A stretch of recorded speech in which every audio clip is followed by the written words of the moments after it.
Angus, thanks for joining me. We're just on the eve of your departure for the England Physical Disability Cricket Team bilateral series against India tour. So you've got 5 T20s coming up in the next, 3 weeks? Yeah, 3 weeks. So quite a packed schedule. And I thought we'd have a quick chat so that everyone at Belhaven can hear a little bit about what you're anticipating, and then when you come back you're going to kindly do an assembly and tell everybody how it's all gone. Maybe if we could start with how you got involved in the side. I think you said it's 12 years now that this side's been in existence. When did you first come into contact with it? Yeah, so I've been playing for the England team for 5 years. I first was diagnosed with dyspraxia when I was 13, and it took me 3 years to get involved with disability sports when I started playing down for Hampshire. Then got picked up by England, and then in 2019 made my international debut over here, where we played India actually, and they beat us twice, which was a bit disappointing, but that was when I made my international debut. Okay, so you know a little bit about the team that you're going out to play? We know a small amount about the team. Obviously India's a fairly big cricketing nation. We actually only know 4 of the players that were in the squad this time, and they are from last time. Yeah. I guess the size of India as a cricketing nation is a great opportunity for you and the team to raise the profile of disability cricket. Yeah. What do you hope to achieve in the 3 weeks that you'll be there? I mean, for the first goal for the team is obviously to try and win as many matches as we possibly can. But secondly, it's to raise awareness of what we can do as cricketers, and raise the awareness of disability sport in general. And to go over to India, which is the biggest cricketing nation in the world, there's no better place to go to showcase our skills, and actually for India to showcase their skills as well, and hopefully become recognised more around the world.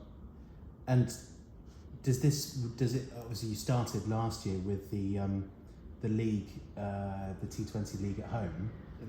Does this have any impact on that? Is there a similar league in India? Are there sort of IPL equivalent contract opportunities out there there's I always, should be worrying about competing with? There's always rumours out there, and Indian cricket is obviously continually pushing, and the IPL is a huge thing in the men's and the women's game. And there are rumours that it's going to happen. Whether that happens in the next few years, we don't know. But the ECB are fully backing with the new Disability Premier League in England, and who knows with the way that the sport's going and the funding that's going, you never know. In 10 years' time, might be out in India playing in a Premier League. Should be quite entertaining. How does it feel to be representing your country on an overseas tour? That was always my childhood dream, and I'm sure it's the dream of lots of the children here to play for their country. What does it feel like on the eve of going abroad? It's a bit of a surreal feeling, because I got a touch of international cricket in 2019, but in England. So I was with my parents watching on the sidelines when I was a young, fresh 16, 17-year-old, just out of school. But this is different. Obviously going on a away tour, it's my first big one. So it is different. You've got to do your own packing, you've got to make sure everything's sorted, and getting to the airport all on time. But it will be an unbelievable experience. But it is particularly exciting, this one. Yeah. So where do you think we can keep a track of your progress? Are we going to be able to see you on Sky, or what are the broadcasting? Not sure about Sky just yet, but definitely it's going to be on Indian national television, and will be broadcasted in one way or another getting over to the UK. But I will be sure to send the link or the correct channel over before the first game happens. But we're playing at slightly antisocial times for England. We're at 10 o'clock in the morning in India, so it'll be early starts for people. But I'm sure there'll be highlights packages, things coming out, so hopefully I can appear in a few of those. Okay, great. I suppose I should ask what the essentials are that you've packed going to India. It's always the big one, big chat within the group of the guys that are in the team. And some people think pillows are the most important. Some people think just cricket gear is general, but I'm a big fan of taking porridge and things like that over with me in India. I do like curry, but curry for 3 weeks, 3 meals a day, could get a bit heavy potentially. Okay, so some of Heather's porridge. Some of Heather's porridge, yes, potentially. Excellent. All right, good. As the school's sole IT specialist, and with an inspection tomorrow in the middle of a 2-day storm, are you feeling at all guilty about leaving us in the lurch to go and play cricket in India? No, not in the slightest. Excellent. Right. Good. And what do you think? What do you think the highlight will be in terms of grounds to play at and places to visit? Where are you particularly looking forward to seeing? Yeah, I mean, obviously, it's pretty hard to look past our final game in the biggest cricketing stadium in the world, which has a capacity of 134,000 seats.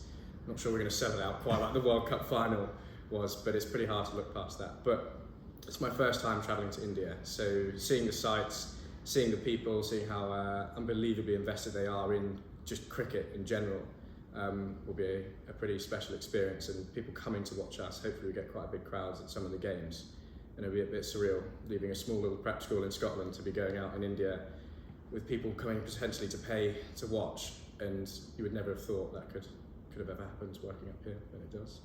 And you're representing England, but also the Grange Cricket Club, where you're captain this summer. How has sort of the profile of PD cricket sort of been raised by your success in the Scottish leagues, do you think? Yeah, obviously first team Grange captain now, and it's again a big honour because we're national champs last year, and have been handed the captaincy. But I think a huge advance in Scottish cricket, and hopefully trying to progress Scottish disability cricket as much as I possibly can with the connections that I've got with the ECB.